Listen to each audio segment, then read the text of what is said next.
Bom, todos devidamente hidratados. Não. Então, vamos começar agora com o próximo projeto. Pedro e sua tipografia em homenagem a Bauhaus. Pedro, é contigo, velho. Fechou. Boa noite a todos. Boa noite, Pedro. Boa noite. Vou apresentar aqui a tela. Tá conseguindo aí? Tô.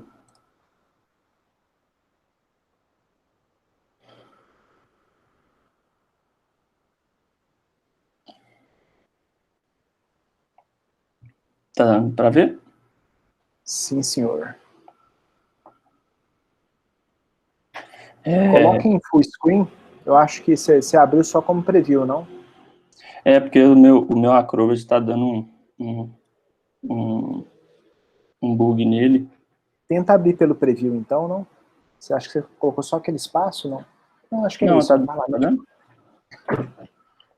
Boa noite a todos. Meu trabalho é sobre a Bauhaus, eu sou influência gráfica.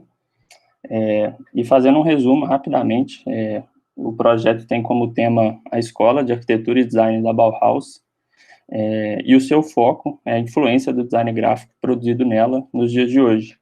E o projeto ele se propõe a desenvolver, né, e o resultado final foi uma fonte inspirada para homenagear a escola dentro da sua estética, né, trabalhada dentro da escola na época. Falando um pouco da Bauhaus, ela foi fundada em 1919 e teve seu fechamento, né, em 1933, por conta do regime nazista, e durante esse período ela teve a sua atuação nas cidades de Weimar, Dessau e Berlim, na Alemanha, e a Bauhaus trouxe, né, dos grandes pilares do que a gente conhece como design nos dias de hoje, principalmente pelos seus pensamentos em relação à forma e função, a redução geométrica e em todas as áreas, né, seja da arte, da arquitetura e do design, ela teve uma grande influência no que a gente conhece hoje e projeta hoje, né, em termos dessas áreas. E eu trouxe uma frase do próprio Dieter Rams, que foi um dos grandes também designers que a gente tem, falando que foi fortemente influenciado pelos ensinamentos e princípios da Bauhaus, né? Ele foi também um dos designers de produtos da Apple de ser influenciado diretamente também pelo Rams. Então, você vê que o pensamento da Bauhaus influenciou e trouxe muitas heranças para o que a gente vê hoje, nos dias de hoje, sobre design. Então, ter o próprio Rams declarando sobre isso é muito forte para a própria escola, né? E o recorte temático é a influência do design gráfico da Bauhaus no que se diz de pensamento projetual, de limpeza visual e a clareza absoluta. Então, dentro da Bauhaus, um dos grandes pilares, né, que mudou o que a gente viu na escola foi o Herbert Bayer, que estudou e lecionou, né, sobre tipografia na escola e começou a fazer uma mudança de chave na escola, e alguns projetos é possível ver, né, a partir do desenvolvimento dele de uma fonte universal, né, ele trouxe uma grande influência em muitos projetos. Então a gente vê a Paul Hen, quando ele desenvolveu o logotipo da ABC, né, é basicamente os desenhos da fonte universal do Bayer. A Futura também, do Paul Renner, também é uma fonte que tem muitos aspectos que trazem essa limpeza, esse pensamento de projeto derivado da Bauhaus, essa clareza e geometria absoluta encontrada nos tipos, né, da Futura. Então, por que se produzir, né, como justificativa, por que se produziu uma fonte inspirada na estética bauhausiana? Primeiramente, é uma homenagem à escola, é uma homenagem ao desenho e à forma como eram produzidas tudo que se conhecia na escola. Segundo, o interesse em crescimento do mercado de tipografia e de fontes, que vem crescendo hoje no Brasil e assim, lá fora, é um mercado já consistente, mas como muitas coisas do Brasil ainda acho que tem conhecido um pouco desse mercado, não é à toa que é difícil ver, até na FUMEC, por exemplo, projetos sobre tipografia e design de tipos, mas é um mercado que já é consistente lá fora. E outra é a estimulação da produção local, dito aqui no Brasil e em Belo Horizonte. E aqui eu trago uma pesquisa feita, encomendada pelo MyFonts, de 2018, que traz qual que é o interesse, qual que é a procura e consumo de fontes nos dias de hoje, no caso de 2018. Então, a gente vê que a maioria daqueles que consumem e compram fontes de varejo são profissionais, e profissionais mais avançados, né? A gente vê muitas fontes sendo pirateadas e comercializadas não, disponíveis na internet. Outro dado muito interessante da pesquisa é que esses 46% das respostas foram feitas nos Estados Unidos, então é onde está o grande polo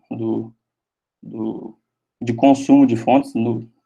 O Reino Unido no segundo lugar, só com 8%, então é uma grande diferença. Então a maioria dos consumidores estão lá,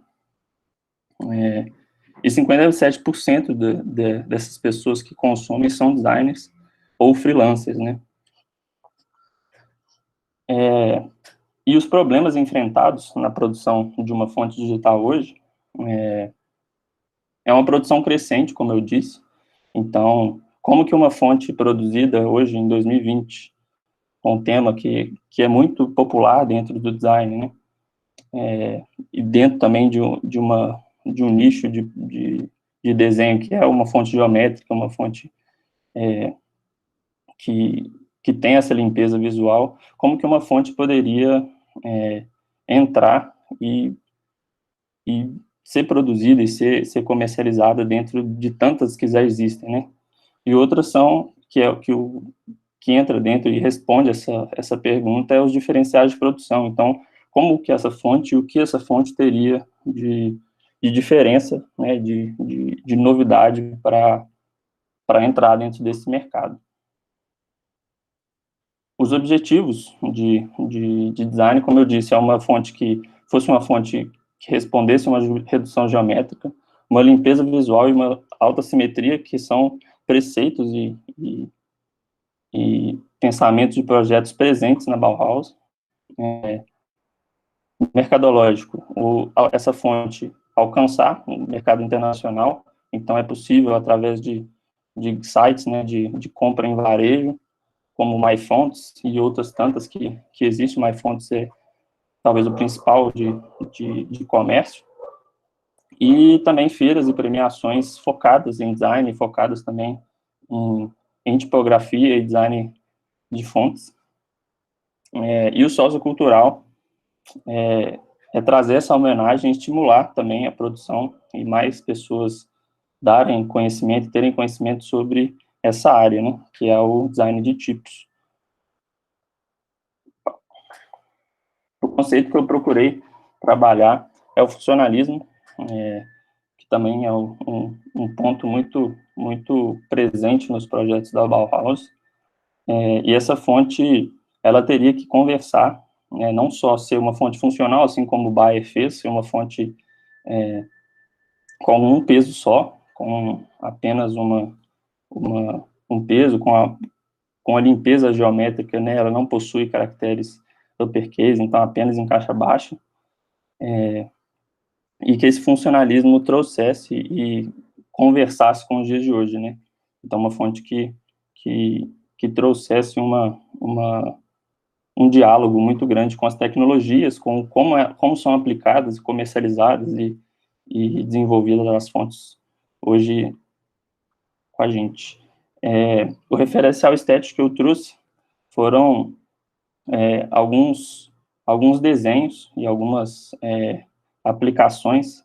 Um dos principais que influenciou em alguns desenhos da minha fonte foi o Sacha Loeb, que é um dos sócios do estúdio Pentagram lá fora, e ele desenvolveu, né, em comemoração aos 100 anos da Bauhaus, que foi ano passado, uma série de pôsteres e essa tipografia, né, que ela brinca com essa contemporaneidade, né, diferente do que a gente vê na Bauhaus, que era algo muito duro, muito seco. Então, eu trouxe esses cartazes que ele produziu e a fonte que ele produziu. Também mesclei outras procuras fontes que também tivessem esse mesmo nicho de projeto, que eram fontes geométricas, muito limpas, que tivessem também um diferencial de produção. A própria Futura, que é do Paul Renner, que baseou também, e era uma fonte de consulta muito grande para os desenhos, ou alguma dúvida que eu tinha. A própria fachada, né, e o letreiro da Bauhaus também influenciou eu no desenho de caracteres da minha fonte. Então, partindo para o desenvolvimento, né, eu trouxe pequenos estudos, geração de alternativas, definições de desenho, a partida para o software que eu ia desenhar essa fonte, e os testes em específico da fonte. E aí eu comecei a desenhar os primeiros tipos, né, os primeiros caracteres, e começar a entender como que essa fonte, qual que era a característica que essa fonte teria. Então, eu sempre tinha em pensamento os objetivos que essa fonte fosse contemporânea, que essa fonte não só fosse uma homenagem, não só fosse um resgate da Bauhaus, mas que também ela pudesse ser aplicada nas tecnologias de hoje, que ela pudesse ser comercializada e pessoas pudessem ter interesse na compra e utilização dessa fonte em projetos. Então, não é uma fonte, né, que é apenas um resgate, apenas uma homenagem e que ela não é aplicável. Então, nas gerações de alternativas, né, eu sempre tive isso em mente. Então, gerei alguns caracteres e possibilidades mais condensadas, com mais finas, mais grossas. E ainda, por exemplo, eu descartei a ideia de fazer ela bem condensada para que ela pudesse ter uma maior aplicabilidade em projetos, você pega uma fonte condensada, não é todo projeto que possa comportar, né, o seu desenho. Então, eu optei por um desenho mais convencional, mas ainda assim mantendo os preceitos.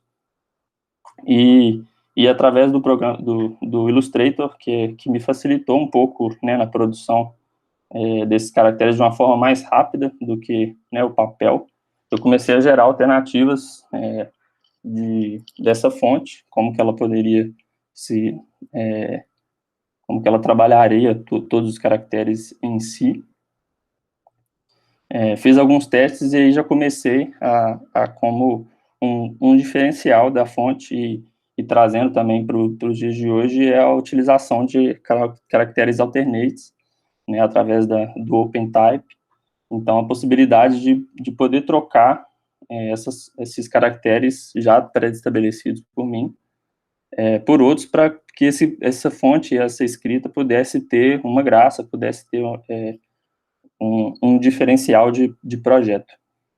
E eu defini que os caracteres utilizados seriam esses, para o alternate, né, então desenvolvi o caractere que a gente vê muito, né, na fachada da Bauhaus como A, o M, então trouxe essa brincadeira entre o geométrico reto, né, e ele mais curvo, como no G também. E aí um print que eu tirei sobre o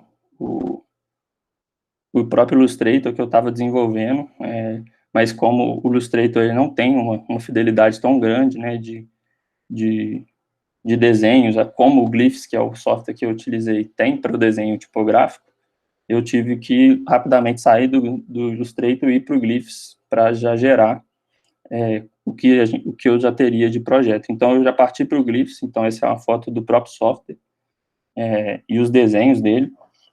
Então, aí tem um caractere, o G, normal, sem ser o alternate, e eu comecei a desenvolver os desenhos, e a partir do desenvolvimento dos desenhos, eu comecei a fazer os testes de espacejamento, de composição, como que as letras iriam se comportar entre si, que são testes normais, né, na produção de fontes. Então, com a ajuda do orientador, eu pude testar ela, ver como que ela estava funcionando já no peso normal, que era o regular que eu estava trabalhando. E aí eu já comecei a definir e a já ter uma família maior, né, um set de caracteres maior, e a decisão de projeto de manter ainda assim essa fonte sem o uppercase, só com a caixa baixa. Então, assim como o Herbert Bayer falou e trouxe essa definição de que o máximo de redução que ele poderia ter, que não teria essa necessidade da caixa alta no desenho, então eu decidi ainda manter, mas que essa fonte pudesse ter outros pesos, então são 3 pesos no final. E aí, assim, com o desenho da regular já definida, eu comecei a fazer outros testes mais de impressão, de como que essa fonte estaria sendo impressa no papel mesmo. Então, o próprio Glyphs, ele fornece essa forma, né, de impressão já com o tamanho que a fonte está e te dá essa informação. E aí eu definindo todos os pesos, né, eu parti para a aplicação dessa fonte em si, e como ela iria se comportar em composições, em outros formatos e frases. E a fonte, né, finalizada, tem o nome de caixa baixa, né, pelo própria característica da fonte, de não ter o uppercase da caixa alta, que é uma fonte geométrica sans serif, que é sem serifa, em homenagem a Bauhaus. Então, eu trouxe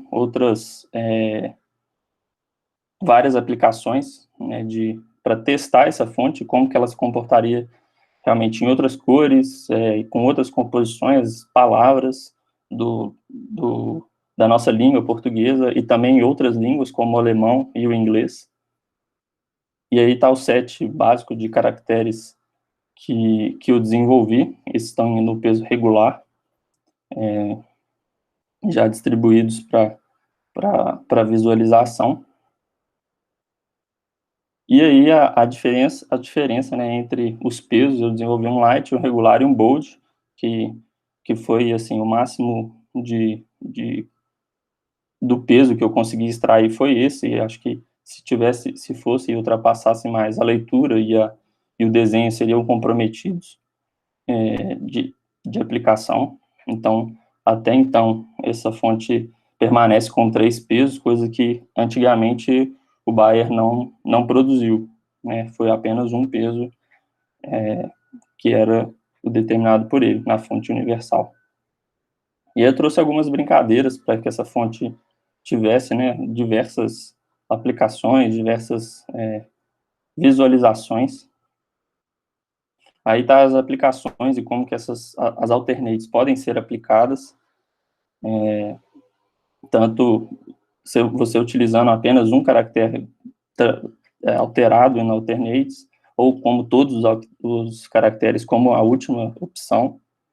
Então, é uma oportunidade de diferenciar um projeto do outro, né? Então, uma simples fonte aplicada em texto, né? Essa fonte aplicada em texto sem alternates pode ser também uma fonte bem parecida com algumas coisas que já temos hoje, né?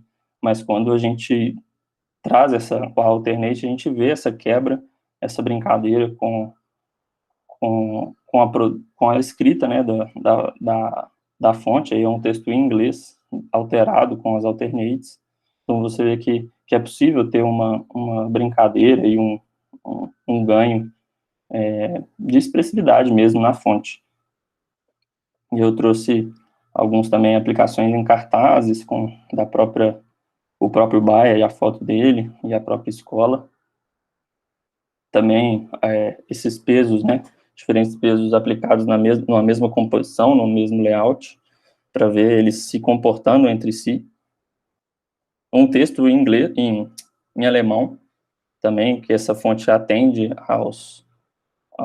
ao idioma e a escrita de lá. Então, foi pensado também para isso. É mais uma aplicação dela no alemão. E a possibilidade de, como essa fonte teria, né, todos esses layouts acima, assim como esses de aplicação e em lançamento dessa fonte, né? Então, essa fonte, para ser comercializada, ela precisa ter como que essa fonte se comporta, como que ela é desenvolvida, quais que são os elementos de desenho dela, né, em específico, o que ela tem de diferencial. Então, os cartazes e os pôsteres são uma forma de apresentar isso. Mais uma brincadeira da fonte aplicada em vários pesos. E também, um dos livros que eu consultei foi o ABC da Bauhaus.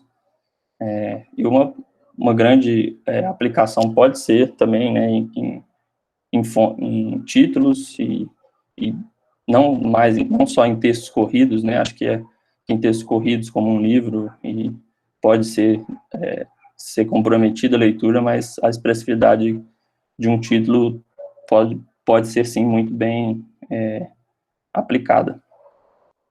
E as minhas referências bibliográficas que eu trouxe para o projeto, e é isso. E uma oportunidade de trabalhar, né, só para a fonte ver que ela está, né, sendo aplicada. Vocês estão vendo a tela? Sim. Então, essa fonte está editável, né? Então, aqui você vê como que é a troca do alternate para normal. O próprio Glyphs, ele produz essa alternativa que é o OpenType, e todos os softwares ele tem essa opção, né, que você seleciona qual caractere e troca ele pelo alternate. Então é isso, obrigado.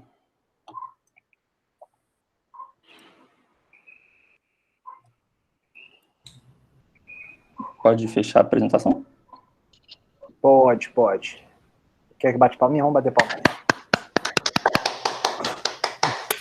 Fundamental, né? Fundamental, palmas. Gente, esse negócio de palmas via chat é um negócio... A gente tem que criar um pictogramazinho para isso. Não é? Acho que o Zoom, ele tem um recursozinho de bater em cima, uma coisa assim. O Zoom tem umas palminhas assim. Eu acho que agora a gente pode deixar o Márcio começar, que eu acho que ele já está em casa. Pode ser, vocês que mandam. Então, eu começo. Então vamos lá. Pedro, obrigado mais uma vez, né, pela presença e tal, pelo convite. Muito, de um modo geral, seu trabalho está bem executado e tal, né?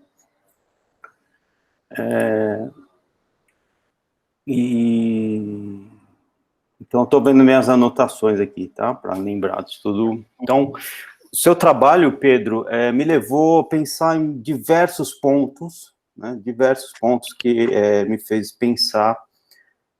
E aí eu queria compartilhar com vocês esses pensamentos, né? Então, Já dou um spoiler aqui, já me adianto que não tenho resposta, são só perguntas que eu tenho, né? Então, mas a gente está numa pandemia, então dá tempo, tem tempo suficiente para a gente pensar, né? Apesar que vai precisar de muitas pandemias para pensar sobre essa quantidade.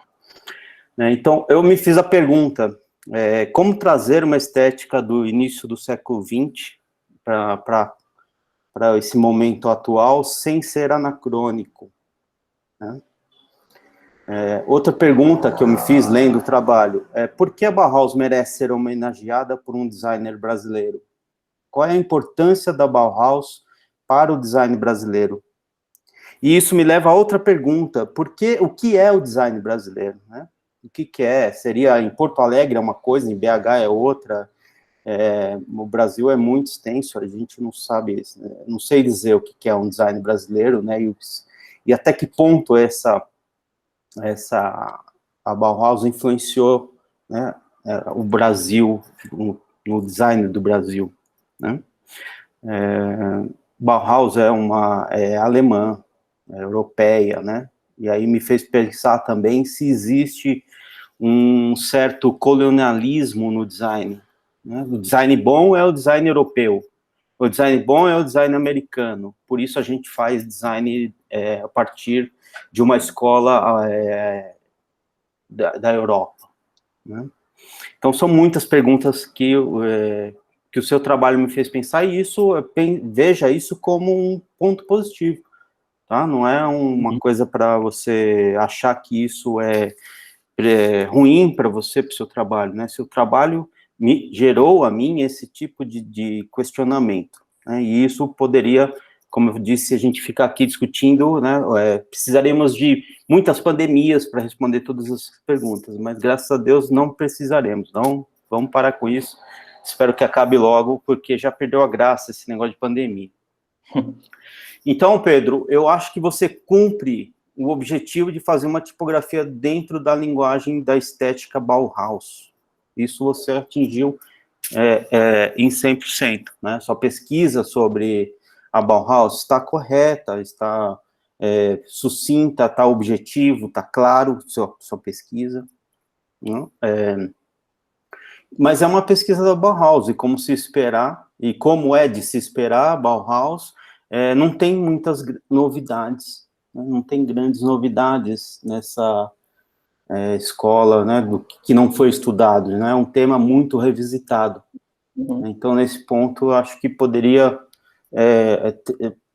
dar um avanço em algum aspecto, né? Você narra perfeitamente a trajetória, define tudo, quais são os pilares do pensamento da Bauhaus e tal, né? E aí, eu me levo a outra questão. Como eu te disse, seu trabalho me dá muitas perguntas, né? Então, da mesma maneira que, por exemplo, no tópico do seu escrito, no 4 ponto alguma coisa, no seu objetivo do seu trabalho, um dos objetivos do seu trabalho, você diz lá que quer criar uma fonte tipográfica com linguagem da Bauhaus. Tá, a Bauhaus você explicou. Legal. Mas o que é uma fonte tipográfica? Se você quer desenvolver uma fonte tipográfica, eu creio que você precisa entender o que é uma fonte tipográfica. A Bauhaus está lá, a linguagem está perfeita, né? Mas o que significa uma fonte tipográfica? Né? Outro questionamento: a gente pode falar de tipografia sem entender o que é tipografia? E se é tipografia, a gente tem que passar necessariamente por escrita. E o que é escrita? E se é escrita, a escrita é uma representação da fala, né? Então tem a relação com o idioma que é falado. Então tem uma série de questões dentro do universo da tipografia que vão muito além de você desenhar caracteres geométricos, ou serifados, ou humanistas, ou seja lá o que for, né?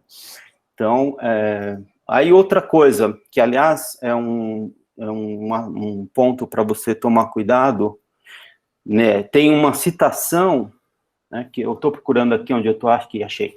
Na página 6 do seu trabalho, tem uma citação atribuída a Borges, 2018.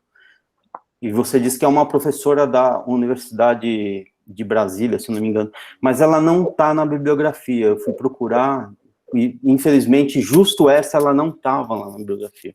É porque eu queria ler quem foi que disse isso. Ela diz assim, eu vou citar aqui o que você escreveu, abre aspas.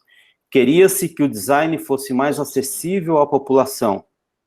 Era uma estética ligada à funcionalidade, mas a estrutura também deve ser bela. Muitas vezes, o ornamento mascara defeitos do projeto, de projeto e composição. Essa é a fala da Borges, que você destacou na página 6 do seu trabalho, né? Então, a partir disso, para mim, eu peguei essa frase porque ela me ajuda a explicar o que eu estou pensando, né? Então, primeiro ponto, design acessível à população, belo e funcional. Se a gente está falando de uma escrita, que a tipografia é escrita, e para ela ser funcional, ela tem que ser o quê? Legível ou ilegível, né? Então, aí a gente começa a surgir mais questionamentos ainda. Né? Algo acessível se relaciona à facilidade de obtenção. Né? Tratando de tipografia, né? Então, o que é uma tipografia funcional? Certo? Quanto à população, né, também o público-alvo não está especificado no trabalho, então eu tomei aqui a liberdade, a partir da minha subjetividade, e julgo, até com um certo preconceito meu, né, a partir do seu sobrenome, que a gente está dentro do Brasil, falando brasileiro, português do Brasil, né? Então, essa tipografia, ela sendo uma representação da fala, a escrita, ela tem uma relação também com o seu idioma, né? Diz lá Caetano Veloso, minha língua é minha pátria. Né? Se a escrita é um símbolo da fala, ela também tem uma relação com o idioma, né? Ela também é representação da minha identidade como, né, de quem está falando. Então, são essas questões que eu acho que, quando a gente desenha tipografia, tem que ser consideradas. Né? Então, a partir disso, a letra geométrica nascida lá na Bauhaus, ela facilita a legibilidade do idioma português de Brasil? Então, é mais um questionamento que eu trago para você. O outro ponto, o ornamento que mascara o defeito, né? Mas aí eu me pergunto, mais uma pergunta. Qual o problema de ter um desenho que valorize outras questões além da funcionalidade, né? A neutralidade e a neutralidade? A poesia, o ser humano, nós não somos só função, né? Deu para entender? Né? Então, de certo ponto de vista, então, Pedro, a tipografia geométrica da Bauhaus, eu posso até dizer isso, ela talvez não seja tão bauhausiana assim, né, de um certo ponto de vista, porque ela perde, né, um dos seus pilares, que é a funcionalidade de uma tipografia, que é ser legível, que é facilitar a compreensão do conteúdo, né? Essa é a funcionalidade de uma tipografia, quando a gente, né, vê desse ponto de vista. Então, tem muitas questões, né? Essa é uma questão que mais me pegou, né? Porque a funcionalidade, se a tipografia tem que ser funcional, e ela é neutra, mas ela é tão neutra e ela é tão usada, ela foi tão marcante na história do design e tal, né? Influenciou até esse designer da Apple que você trouxe, né? Dizendo que ele não conhece a vida dele sem o Bauhaus e tal. Então, mas ao mesmo tempo ela ganha, ela nasce como a intenção de ser neutra, mas ela ganha tanta expressividade que ela acaba sendo referência de um período histórico muito determinado.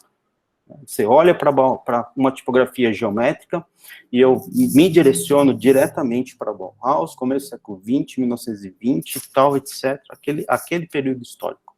Né? Então, essa questão. Então, do certo ponto de vista, existe esse tipo de coisa, uma tipografia da Bauhaus, geométrica, que tem esse espírito Bauhaus, ela pode não ser tão bauhausiana, porque ela perde um dos seus pilares, um dos pilares da Bauhaus, que é a funcionalidade, que é, né, servir né, você está separando forma e função, né, a não ser, a gente pode separar forma e função, e aí sim, ela é 100% perfeita, né? Se a gente for pensar na função, então ela não é tão Bauhausiana assim. Então, olha, é muito interessante o quanto de coisas a gente pode pensar a partir do seu trabalho, entendeu? Então, nesse ponto de vista, é muito importante o que você fez. Né? É assim, aí tem outras coisas que a gente pode discutir, se Bauhaus, etc., né? Enfim. O trabalho prático, então, em si, né? O desenvolvimento da fonte, do ponto de vista técnico, morfológico, o trabalho está muito bem desenhado. Né? Você domina a ferramenta que você usou. Não sei se foi Illustrator ou se já foi direto no Glyphs. Então, ele está bem executado. Tem problemas? Tem problemas. Tem problemas de espacejamento. Né? A gente percebe no próprio pôster do caixa, por exemplo, o espaço entre o X e o A tem problema. Naquele pôster que você faz experimentações, tem problema de espacejamento. Tem problemas, eu não vi os diacríticos, então não sei se você não apresentou, ou se não deu tempo e tal, etc. Né? Então, e tem alguns pequenos problemas de sistema também, né, de adequação, né, de todas as letras dentro de um sistema, né, pensando um design como um sistema, né, o alfabeto como um sistema. Mas isso tudo não tira o mérito do seu trabalho, entendeu? São pequenos defeitos que tem ali, do ponto de vista de desenho mesmo, mas que são bem pequenos, perto de todo o trabalho. Quem já fez uma fonte, quem estuda isso, sabe como que não é simples, né? Você mesmo começou sua fala dizendo que poucas pessoas estudam tipografia nas universidades, é um acesso muito difícil, não foi isso que você começou? Você falou sobre isso? Então, o mérito de você ter chegado até onde você chegou é excelente, né? Esses pequenos problemas técnicos, morfológicos que eu encontro aí, que a gente vê, não tiram o mérito do seu trabalho, tá? Então, que está muito bem executado, porque você domina muito bem a ferramenta e estudou muito a fundo o que você queria ali da Bauhaus, né? Mas é isso, assim, mais uma vez, o seu trabalho é tão Bauhaus, que ele não traz grandes novidades, assim como você estudar Bauhaus não traz grandes novidades, entende? Então, onde está a novidade do seu trabalho? Onde está a inovação? Onde está o que faz ela, o que traz ela para o momento atual, para esse momento contemporâneo? Ela é tão Bauhausiana a ponto de que até esse aspecto da Bauhaus está no seu trabalho, né? Então, por exemplo, as alternatives, os caracteres alternativos, saborosíssimos, maravilhosos. Quando o texto está usando os caracteres alternativos, fica muito bacana a fonte, fica muito bacana, né? Eu acho, agora, durante a sua exposição, eu estava até me questionando por que não inverter, né, e aí deixaria os alternativos como primeiros, né, como mais oficiais, porque eles são um grande diferencial do seu trabalho, na minha opinião. Então, é isso que dá o sabor especial do seu trabalho, são esses alternates, na minha opinião. O resto, tudo já foi feito, né? O resto a gente encontra. Inclusive, esses alternates também, né? Eu encontrei, vou te compartilhar uma tipografia que você vai ver o U igual o N, o H, tem aqui, ela chama CY, né? C, e é do SuperType. Tá no Adobe Fonts, não sei se você tem acesso, depois eu te mando esse link para você ver, né? Vou escrever aqui o nome da fonte, é isso aqui mesmo, ó, CY, né? Então, se não busca no Google, no Adobe Fonts, você vai ver como é idêntico, né? Porque um alfabeto, né, como diria o Matthew Carter, por exemplo, não dá para você inventar um A todo dia. Há espaço de inovação dentro de você produzir uma fonte tipográfica é muito limitado. É muito muito no micro, né? Então isso é natural acontecer esse tipo de coisa, né? É coincidência, porque um A para ser um A, ele precisa ter essa forma, ele precisa ter essa aqui, essa estrutura e tal, senão ele não é um A. Se ele não é um A, ele não pode fazer parte do alfabeto, e aí a sua tipografia não é tipografia. Então é isso, assim, né? Então eu acredito nisso, assim, que esses caracteres alternativos, quando você compõe com esses caracteres alternativos, fica saborosíssimo o seu trabalho. Tá muito bacana mesmo, assim, é a pitada de tempero de uma certa poesia que falta para essa frieza, para essa dureza alemã, né, que não tem muito a ver com nós latinos, somos aqui, que gostamos de ter samba, né, do samba, ou essa bossa, né, que a gente tem. Você pode ir por esse caminho, encontrar tanto o aspecto contemporâneo do seu trabalho, né, quanto esse outro lado do humano, que é o caractere dessa fala e tal, aí nesses caracteres alternativos. Exemplo da outra aluna também, da Adriana, eu também escrevi um texto, tá? Eu vou mandar para você, com tudo isso que eu falei mais ou menos de maneira mais profunda, tá bom? E aí é uma discussão mesmo, repito, né? Seu trabalho me fez pensar sobre todos esses pontos, então ele é positivo nesse sentido, tá? E acho que é isso, sim. Obrigado. Obrigado você pela reflexão. Quer responder as perguntas primeiro, Pedro? As perguntas existenciais? Não sei se tenho capacidade agora. Vai refletir durante a pandemia afora, né? Pedro, então, olha só. Excelente a fala do professor Márcio, assim, concordo com tudo, assim.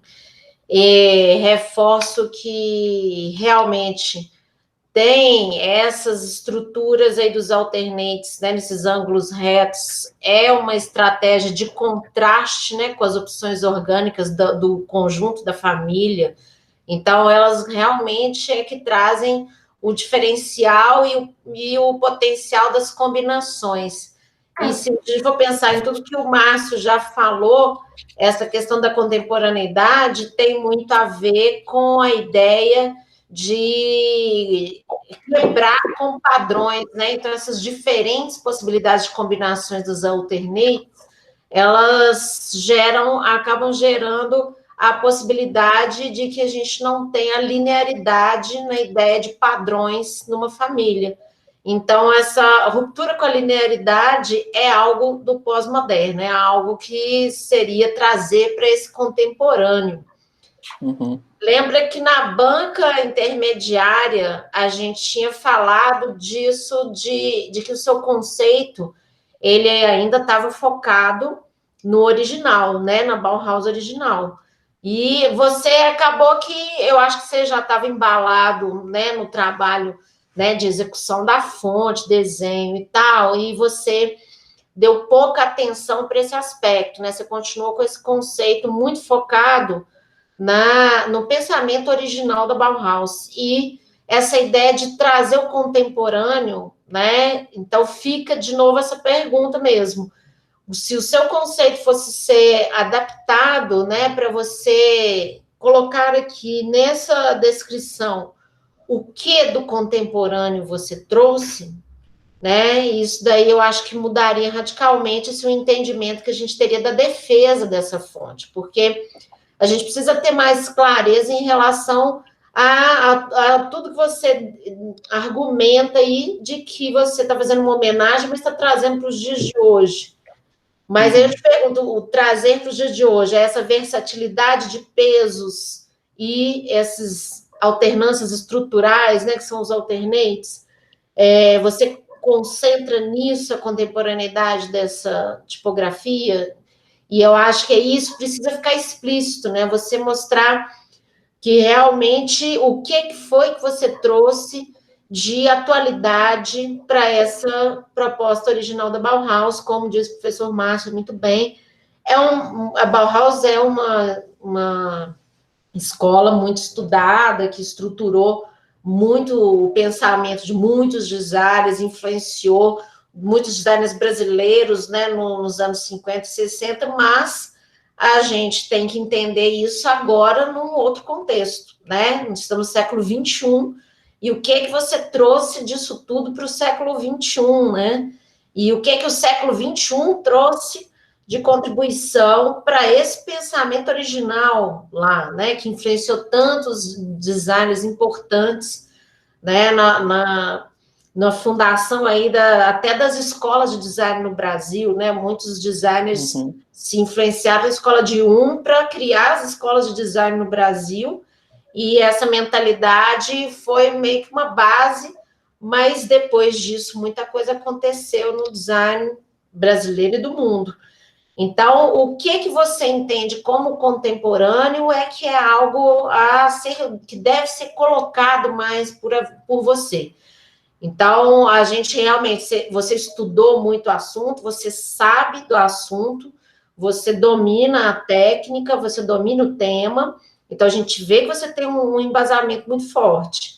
Agora, o que é o pulo do gato do seu trabalho é você fazer com que o contemporâneo transforme esse passado da Bauhaus, né? Esse contemporâneo contamine a Bauhaus. E aí, essa contaminação foi a partir do quê? Né? Então, a partir de qual elemento do universo pós-moderno você contamina essa Bauhaus, que, né, era base para outras lógicas, né? E não as lógicas que a gente tem mais afinidade de convivência hoje, talvez. Então, eu acho que faltou um pouco de clareza disso, do que é esse contemporâneo aí, no design hoje, e como que esse contemporâneo poderia contaminar a lógica criativa da sua fonte, porque talvez a sua defesa conseguisse mostrar um pouco mais disso na lógica e nem tanto no resultado final. Talvez essa lógica aí dos alternates fosse uma chave para isso, mas trabalhando essa ideia do que tem aí do pensamento pós-moderno, contemporâneo, nessa estrutura, e do design pós-moderno, do que já foi feito, questionado e dito depois disso, né? Depois da história aí da Bauhaus.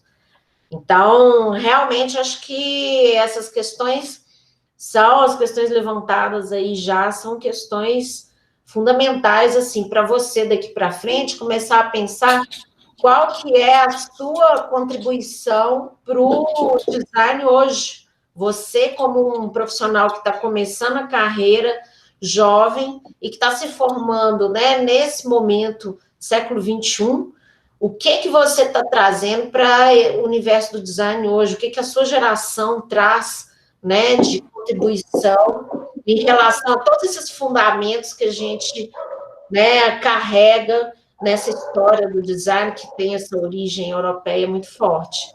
Então, eu acho que vocês têm que assumir esse lugar de fala, né, no design. O que vocês trazem para o design hoje, qual que é a contribuição, e pensando nessa ideia do território, né, nessa ideia de você ter uma influência cultural do território brasileiro, né, da nossa cultura local aí.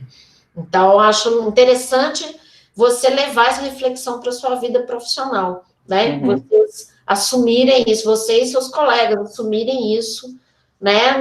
Como uma geração que tem o que dizer e tem o que trazer para um design contemporâneo, para um design que está no século XXI e que pode abrir novas formas de diversidade, né? Se a gente fala tanto de diversidade no campo social, talvez a gente tenha que trazer essa ideia de diversidade para o campo criativo, cultural, formal, estético, né, dessas lógicas criativas, desses métodos, né, que a gente usa para gerar um projeto de design.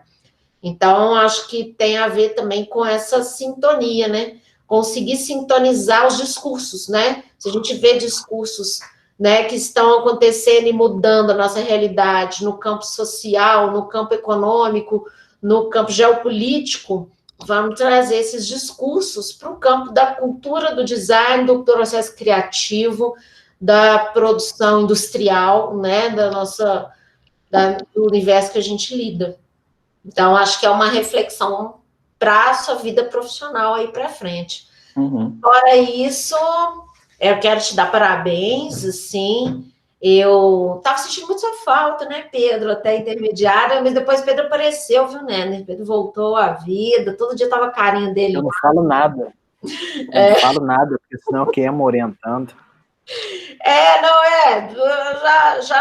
Esse recado eu já deixei para intermediária, agora é só um momento de fama e glória, né, sucesso, aplauso.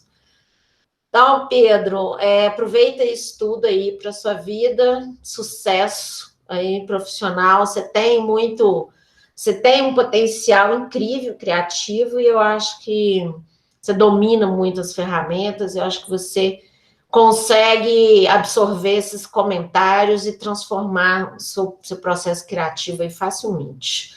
Então, te desejo muito sucesso. Obrigado, mais uma vez. E é isso, Nelly. Já olhem seus Instagrams aí, todos devidamente marcados. Todos devidamente marcados. Gente, queria realmente agradecer a presença aqui de todos, né? Eu não gosto de elogiar orientando, porque senão sempre vai dar aquela amolecida, né? Então, assim, tanto que Adriano e Pedro eu não elogiei antes, justamente para evitar essa tentação da preguiça, né, Pedro? Né? O negócio tem que ser sofrido até o último instante, né? Acho que, assim, de uma maneira ou de outra, assim, acho que vocês dois sabem muito bem disso, né? Se saíram de um semestre complicado, né? Acho que o semestre passado ele foi muito atípico para todo mundo, imagino para vocês, né? Que estão com aquela expectativa louca, né? De formar, de garantir aquele direito à cela especial, né? Enfim. Então, assim, meu último ano de faculdade, eu só pensava nisso, cela especial. Mas, olha o Ike Batista, eu já falei com vocês desse exemplo. Então, assim, parabéns, assim, pelo resultado, pelo processo e principalmente pela resiliência de cada um, né? Acho que vocês conseguiram superar as adversidades aí. Como é natural, nenhum projeto é perfeito, alguma crítica aqui, outra ali, faz parte, né? Deixa eu dar um print nessa tela, que tá ótimo. Gente, eu tô adorando as caras paradas. Meu cachorro, de repente, invadiu aqui a transmissão. Eu segurei para não rir. Lógico que eu deixei, né? Lógico que eu deixei. Meu cachorro, de vez em quando, ele tem complexo de gato, sabe? Então sobe em cima da mesa, por aí vai. Mas é isso, gente. Queria agradecer a presença de todos. Né? Vamos encerrar por hoje. Vocês querem ficar aí um olhando para a cara do outro? Quer fazer alguma pergunta? Como é que é? Sou péssimo Cicerone, gente. Percebe-se. Eu não tenho essa habilidade. Até porque eu acho que, assim, uma coisa, assim, meu sonho... Eu vou parar até de gravar isso aqui, porque senão já estou me queimando demais, né? Eu ia te falar isso.